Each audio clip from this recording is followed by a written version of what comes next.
مين ده اللي بيتصل في نص الدور؟ خسرني. الو، معاك شركة أسامة المحدودة للتصوير والدعاية، أتشرف باسم حضرتك. فين الصور؟ مين معايا؟ فين الصور يا أسامة؟ ما أنا هعرف صور مين من غير لما أعرف اسم حضرتك. صورني النهاردة، عايز صور.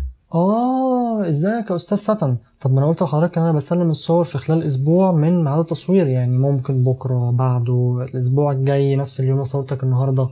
أنت ما تعرفش أنت بتتكلم مع مين؟ أيوة يا أستاذ ستن، لسه مصورك النهاردة في حفلة التخرج. أيوة أنا ستن، ولو ما بعتليش الصور النهاردة هلقي عليك لعنة ما تعرفش تصور تاني خالص.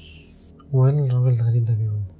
الصور هتوصل لحضرتك في خلال أسبوع أو بعد أسبوع بالظبط، إلا ساعة. ده آخر كلام عندي، معلش، سلام. عندك ألو ألو أفرفوش.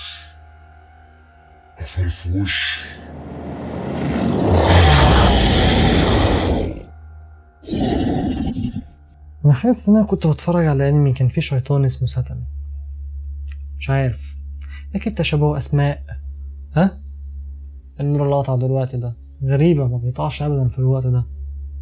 يلا كده عادي. ايه ده؟ في حاجة مشت على رجلي دلوقتي. اللي مسك رجلي ده في ايد ماسكة ظهري يا ماما. وازيك واهلا بيك في فيديو جديد. فيديو النهارده هو عن الساوند ديزاين او الساوند افكتس، ازاي تقدر تعمل تأثيرات صوتية في الفيديو بتاعك، افكتات بقى من تعميق الصوت بقى ومش عارف ايه، على برنامج ويندوز شيف فيلمورا 12.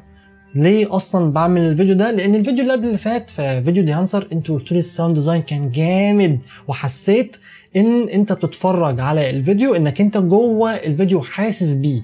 الصوت اهم بكتير من الصوره، لان الصوت هو اللي بيديك احساس انك انت جوه الفيديو او جوه الفيلم بتتفرج او عايش الاجواء بتاعه الفيديو ده. فالصوت مهم جدا في صناعه الفيديوهات او صناعه الافلام. ففي الفيديو ده هوريك 3 افكتات سهله جدا و3 ادوات سهلين جدا يدوك تاثير زي اللي انت حسيت بيه من البعيد والقريب، وفي نفس الوقت الصوت العميق. هتفتح طبعا برنامج فيلمورا 12 وتعمل نيو بروجكت عادي، وتدخل وتحط الملفات بتاعتك او الفيديوهات بتاعتك في الامبورت هنا في البروجكت ميديا بالشكل ده. بعد كده هتاخد الملفات بتاعتك وتسحبها هنا على التايم لاين، وهنا بقى نبدا نعمل الايديت الصوت او التعديل الصوت والساوند ديزاين والكلام ده. عندك طريقتين عشان تقدر تعمل الكلام ده. لو انت عامل الواجهه بتاعتك بالشكل ده اللي هو الورك سبيس عاملها على الديفولت، هتلاقي ان هو جاي لك حاجه من الجنب من اليمين هنا، مجرد ما تضغط ضغطه واحده على الملف بتاعك هيجيبها لك كده. لكن لو انت عاملها على الكلاسيك او اللي هو ده، فمش هتلاقي حاجه بتظهر لما تعمل كده، هتظهر بس لما تعمل دبل كليك. فهنشتغل على الديفولت، انا بحب الديفولت ده اكتر، بيديك بيانات اكتر، مساحه اكبر للشغل. فهتضغط ضغطه واحده على الحاجه اللي انت عايز تعدل عليها، اذا كان الفيديو او الصوت. لو الصوت تحت الفيديو بالشكل ده بتسجل صوت منفصل عن الفيديو، ضغط ضغطه واحده بس على الصوت وهتعمل نفس الشيء خالص. اول اداه وهي البيتش ساوند او البيتش تول، ودي من الاخر لما تحركها يمين الصوت بيبقى رفيع. ايوه انا ساتن، بتحس ان هو كرتوني شويه او حاجه مسرسعه. لو مشيت شمال هتلاقي تخين.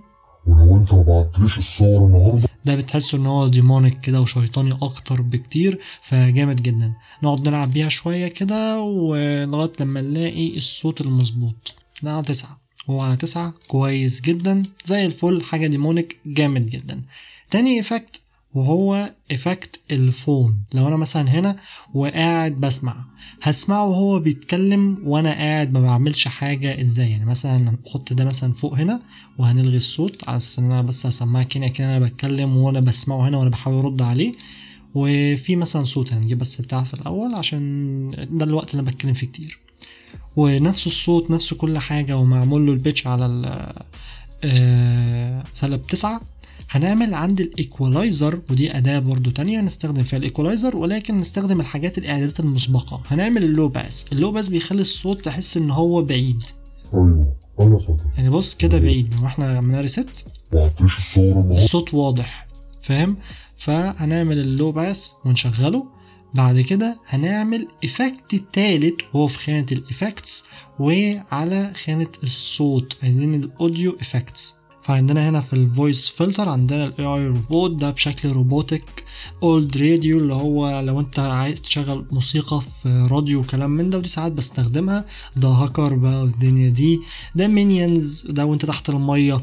احنا بقى عايزين افكت الصوت بتاع الموبايل، فهنسحبه كده على الصوت او الفيديو لو في الفيديو فيه صوت ونحطه هنا، وتقدر بقى تلاقي خانة افكت ظهرت جديدة هنا بيبقى فيها الصوت، تقدر توقفه او تشغله. احنا هنشغله كده. الصوت بعيد جدا، لو طفيناها تحس ان هو بيتكلم في التليفون فعلا، فاللي هو الصوت بعيد. للاسف ما نقدرش ان احنا نقللهم ونعليهم زي ما احنا عايزين، دي للاسف يعني مشكلة، ولكن عادي جدا الصوت شكله كويس مظبوط.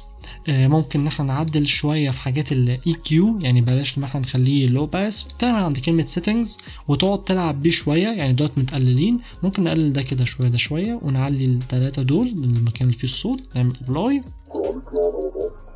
الصوت بقى احسن بكتير واوضح شويه، فتقعد تلعب فيه لغايه لما تلاقي الحاجه او نبره الصوت المناسبه لصوتك انت بس. وبس كده، هو ده كان فيديو النهارده، اتمنى يكون عجبك. ما تنساش انك تعمل لايك على الفيديو، تشترك في القناه مش مشترك، تعمل شير لكل اصحابك، واشوفك الفيديو الجاي. ولايك في تحت اسفل الفيديو.